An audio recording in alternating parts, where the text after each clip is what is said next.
안녕하세요. 설레는 인생 작가 송재영입니다. 오늘 제가 여러분들에게 읽어드릴 작품은 인생이 설레기 시작했다 중에서 내가 할게를 읽어드리겠습니다. 그럼 읽어드리겠습니다. 내가 할게. 아내가 짐을 쌌다. 단순한 짐이 아니라 몇 개월 동안 나의 곁을 떠나 먼 곳으로 갈 준비를 했다. 그리곤 호련히 떠났다. 아이들과 나만 남게 되었다. 그때부터 나는 집안일을 모두 처리해야 하는 아내의 역할, 아이들을 챙겨야 하는 엄마의 역할, 회사에서 맡은 바 업무를 처리해야 하는 직장인의 역할을 동시에 해야 한다는 것이 무엇을 의미하는지 깨닫기 시작했다. 직장이 한 곳에서만 근무를 할 수 있는 여건이 아니어서 전주를 기점으로 여러 지방을 다니면서 생활했다. 아이들은 학교에 다녀야 하고 아내도 직장에 있는 상황이라 나 혼자 옮겨 다녔다. 아내 혼자 집안일과 육아를 온전히 책임져야 했다. 상황이 그러니 어쩔 수 없는 일이라며 아내의 입장은 생각해 보지 않았다. 오직 내가 객지에 가서 고생하는 것을 알아주기만 바랬다. 서울, 강릉, 인천, 청주, 남원 많이도 돌아다녔다. 그때마다 아내는 내가 불편하지 않도록 용품을 준비해주고 새로 생활할 곳에 따라와서 숙소를 살펴봐 주곤 했다. 한 번 가면 짧게는 1년, 길게는 3년 동안 객지에서 생활했다. 금요일 저녁에 집에 왔다가 월요일 새벽에 다시 직장으로 갔다. 금요일에 내려오면 그간 못 만난 친구들을 만나 늦게까지 시간을 보내고 주말에는 객지에서 고생했다는 핑계로 빈둥빈둥 지냈다.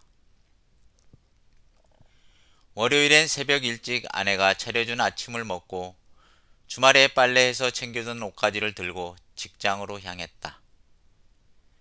멀리까지 다녀야 하는 내가 너무 힘들다는 생각만 했다.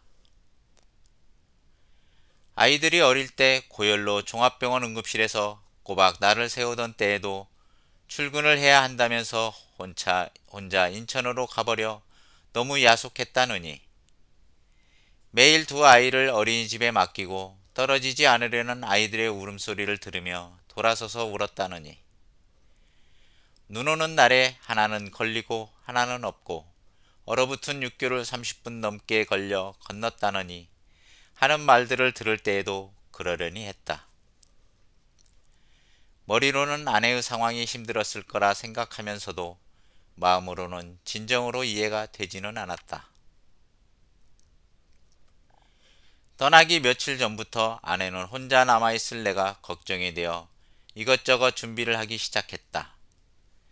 내가 입을 옷도 미리 꺼내 잘 보이는 곳에 배열하고 세탁기와 전기밥솥의 사용법도 적어서 냉장고 문에 붙여주고 음식물 쓰레기 버리는 요일도 적어두고 식물의 종류별로 물 주는 주기도 자세히 적어두었다.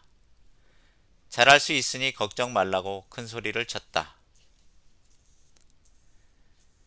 아내는 아이들이 막 태어났을 때부터 나 없이 혼자 육아를 책임지며 직장 생활을 하였다. 거기에 비하면 지금은 애들이 대학교에 입학을 하여 조만간 기숙사 생활을 할 예정이었으므로 돌볼 필요도 없었다. 잔소리할 사람도 없으니 홀가분하게 자유로운 생활을 할 생각에 내심 쾌재를 부르고 있었다. 그동안 아내 눈치를 보느라고 마음껏 놀지 못한 시간을 무엇을 하며 보낼 것인지 궁리를 하기 시작했다.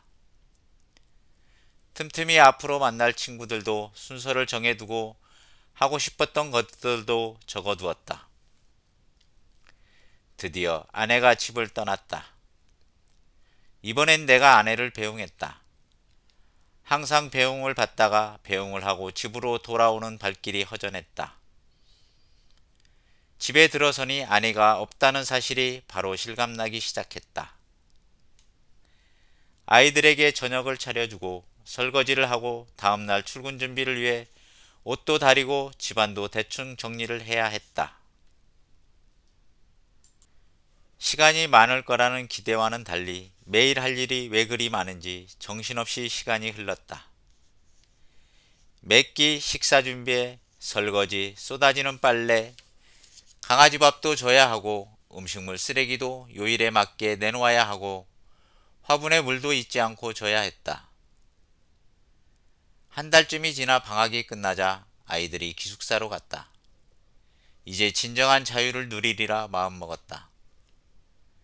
며칠은 친구들과 늦도록 노는데 재미를 붙였다. 시간이 지날수록 점점 외로워졌다. 집에 와서 전등도 내가 켜야 하고 밥도 해서 혼자 먹어야 하고 거실에 덩그러니 혼자 앉아있는 시간이 많아졌다. 처음 계획과 달리 시간이 흐를수록 노는 것도 재미가 없고 뭔가 하고 싶다는 의욕도 없어져 갔다. 무얼 먹어도 맛있지 않고 아무것도 하지 않아도 편하지 않고 하고 싶은 대로 해도 즐겁지 않았다. 주말이 되어 아이들이 오면 잠시 사람 사는 것 같아서 좋다가도 아이들이 가져온 빨래도 해야 하고 식사도 챙겨줘야 하고 일요일에 각자 데려다 주고 오면 난장판이 된 집안 정리에 정신이 더 없었다. 아내의 지친 모습이 그려졌다. 아내가 없는 동안 정말 많은 생각을 하며 지냈다. 아내가 없는 빈자리가 얼마나 큰지, 아내가 얼마나 많은 일을 했는지, 아내가 얼마나 힘들었을지, 아내라는 이치가 얼마나 부담스러웠을지. 2달이 지나면서 아이들을 돌보는 일이나 집안일은 조금씩 익숙해져 갔으나 혼자 산다는 것만은 익숙해지지도 않고 더 힘들어져만 갔다. 우리는 평소 소중한 것에 대한 고마움을 느끼지 못하고 살아가고 있다. 곁에 있는 것이 너무도 당연하여 한 번도 생각하지 못하고 흘려보내고 있는 것이다. 입장이 바뀌어 보기 전에는 절대 알 수 없다. 아내가 돌아왔다. 이제 내가 해줄게 라는 말을 하지 않는다. 내가 할게. 감사합니다.